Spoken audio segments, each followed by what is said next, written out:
and airmen of the Allied Expeditionary Forces.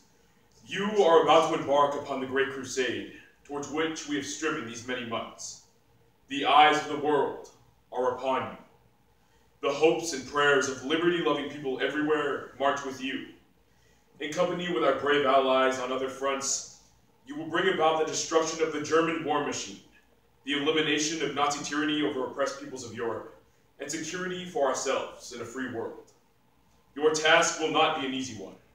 Your enemy is well-trained, well-equipped, and battle-hardened. He will fight savagely. But this is the year 1944. Much has happened since the Nazi triumphs of 1940 to 41. The United Nations have inflicted upon the Germans great defeats in open battle man-to-man. Our air offensive has seriously reduced their strength in the air and their capacity to wage war on the ground. Our home fronts have given us an overwhelming superiority in weapons and munitions of war, and placed at our disposal great reserves of trained fighting men. The tide has turned. The freemen of the world are marching together to victory. I have full confidence in your courage, devotion to duty, and skill in battle. We will accept nothing less than full victory. Good luck, and let us all beseech the blessing of Almighty God upon this great and noble undertaking. Wow. When President Dwight D. Eisenhower addressed the troops on June 6, 1944, now known as D-Day, the invasion of Normandy, he urged them forward by reminding them of their duty to protect liberty-loving people everywhere. His words were stirring, so stirring that although more than 9,000 Allied soldiers were killed or wounded, they were victorious, turning the tide of war. Duty is a word with many connotations, from remembering to pick up some milk on the way home to great sacrifice for others.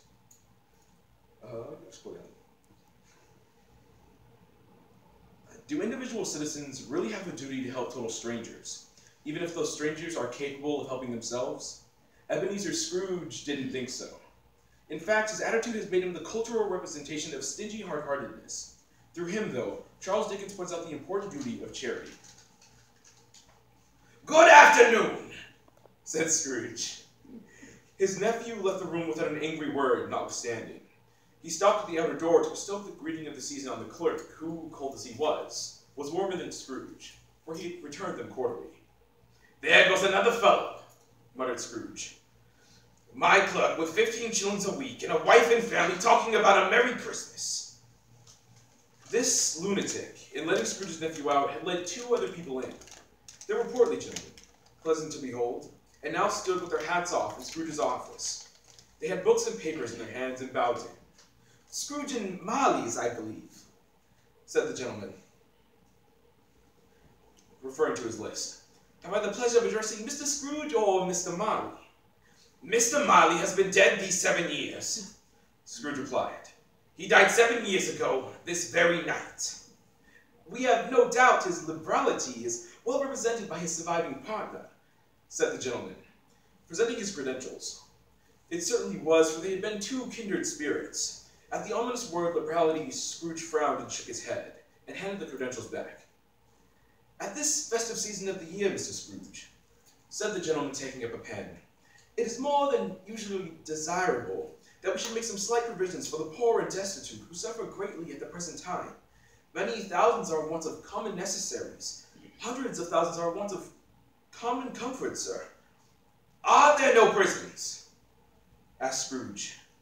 "Plenty of prisons," said the gentleman, laying down his pen again. "And the union workhouses? Are they not still in operation?" "They are still," said the gentleman. "I wish I could say they were not." "The treadmill and the poor law are in full vigor, then?" said Scrooge. "Both very busy, sir." "Oh, I was afraid from what you had said at first that something could stop them from occurring them in their useful course," said Scrooge. "I'm very glad to hear it." "Under the impression that they scarcely furnish Christian cheer of mind or body to the multitude," returned the gentleman. "A few of us are endeavoring to raise a fund to buy the poor some meat and drink and means of warmth. We choose this time because it is a time of all others when want is nearly felt and abundance rejoices. What shall I put you down for?" "Nothing," Scrooge replied. "You wish to be anonymous?" "I wish to be left alone," said Scrooge. I don't make merry myself at Christmas, and I can't afford to make idle people merry. I hope to support the establishments I have mentioned. They cost enough, and those who are badly off must go there. Many can't go there, and many would rather die.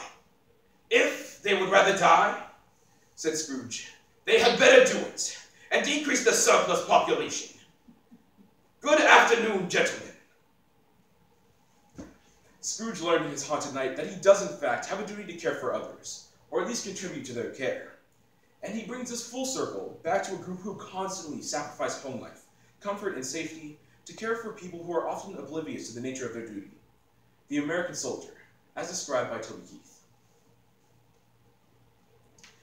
I'm just trying to be a father, raise a daughter and a son, be a lover to their mother, everything for everyone. Up and at 'em bright and early, I'm all business in my suit. Yeah, I'm dressed up for success, from my head down to my boots. And I don't do it for the money. There's bills that I can't pay. I don't do it for the glory, I just do it anyway. Providing for our future is my responsibility. Yeah, I'm real good under pressure, being all that I can be. And I can't call in sick on Mondays when the weekend's been too strong. I just work straight through the holidays, sometimes all night long. You can bet that I stand ready when the wolf cries out the door. Hey, I'm stolid. Hey, I'm steady. Hey, I'm true, down to the core. And I will always do my duty, no matter what the price. I've counted up the cost, and I know the sacrifice. Oh, and I don't want to die for you.